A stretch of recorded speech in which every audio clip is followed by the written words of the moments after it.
아주 오래전 삶이 깊은 고난의 늪에 빠졌을 때 저는 며칠 동안 식음을 전폐하며 그 어떤 것도 싫었던 적이 있었습니다.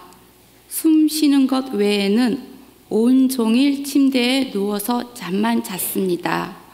그렇게 며칠이 지난 어느 날 활기차게 등교하는 어린 두 아들의 등을 보니 불현듯 이제 그만 일어나야겠다는 생각이 들더군요. 무엇을 해야 할까 생각하다가 전도를 해야겠다 생각을 했습니다. 당시에 제겐 전도해야 할 대상자들이 많기도 했습니다.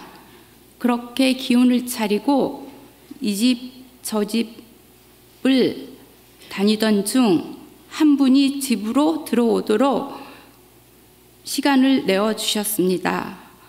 그분은 본인이 살아온 사연 보따리를 3시간 동안 풀어주시더군요.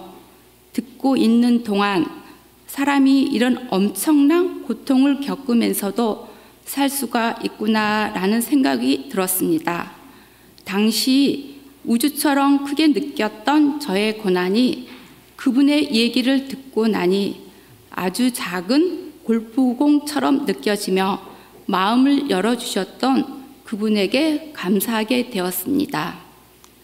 그렇게 본격적으로 전도가 시작되었고 다른 사람의 영혼 구원을 위해서 쓰임받으며 그들의 아픔과 슬픔의 눈물을 보며 함께 눈물을 흘릴 수 있어서 이 또한 감사했습니다. 그러다가 코로나19로 전도를 할 수 없게 되었을 때 처음에는 여유로운 시간과 낯선 사람을 만나지 않아도 된다는 생각에 좋았던 기억이 납니다. 그러던 중 어느 날 난 지금 뭘 하고 있지? 내 인생의 여정은 어디로 뭘 향해 가고 있지? 라는 생각을 하고 나니 하나님께서 허락하신 인생을 낭비하는 죄를 범하고 있다라는 생각이 들었습니다. 정신이 번쩍 들어 예수님 전도하고 싶어요. 전도 대상자를 만나게 해주세요 라고 기도를 했습니다. 기도에 대한 응답으로 성령님께서 만남들을 허락해 주셔서 교회를 찾고 있는 한 집사님을 만나게 되었습니다. 코로나가 창궐했던 시기에 접촉이 부담스러움에도 불구하고 말씀 묵상과 전도용품을 전해줄 때 그 집사님은 저를 따뜻하게 대해 주셔서 감사했습니다.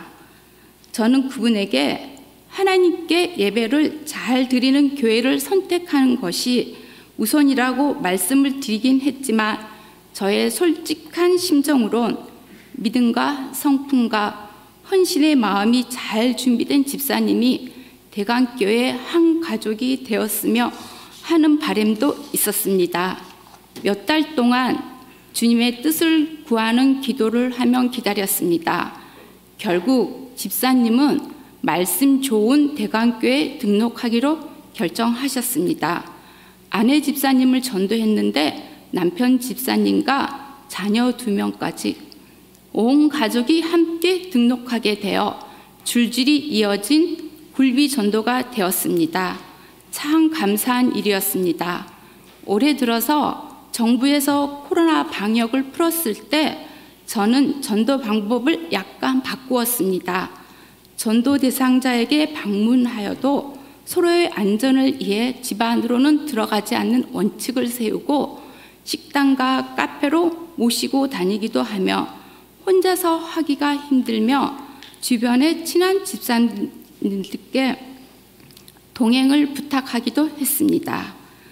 이와 더불어 예전에 제가 전도하여 교회에 등록하셨던 교인 중 코로나로 인해서 교회에 못 나오신 분들을 찾아가 다시 만났습니다.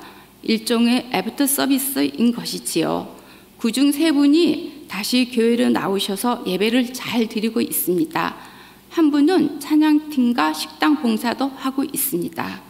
시기가 시기인지라 두려운 마음도 약간 있었습니다. 하지만 제게 주신 사명을 성실히 감당하기 위해 전도는 지속되었습니다. 어느 날 남양주에 사시는 권사님께서 코로나로 인해 본교회 출석을 못했는데 인터넷으로 대강교회 예배를 드리면서 말씀의 큰 은혜를 받아 대강교회 등록을 하고 싶다고 연락이 왔습니다. 전도를 시작한 지 20년 만에 전도 노또가 터진 것 같더군요. 본인 혼자도 아니고 가족도 아닌 지인 두 분과 함께 등록하셨습니다. 앞으로도 지금까지와 같이 주께서 제게 주신 전도의 사명을 잘 감당하며 살아가길 원합니다. 구역 식구들과 함께 암송하는 말씀으로 간증을 마치고자 합니다. 지혜 있는 자는 궁창의 빛과 같이 빛날 것이요 많은 사람을 오는 대로 돌아오게 한 자는 별과 같이 영원토록 빛나리라. 감사합니다.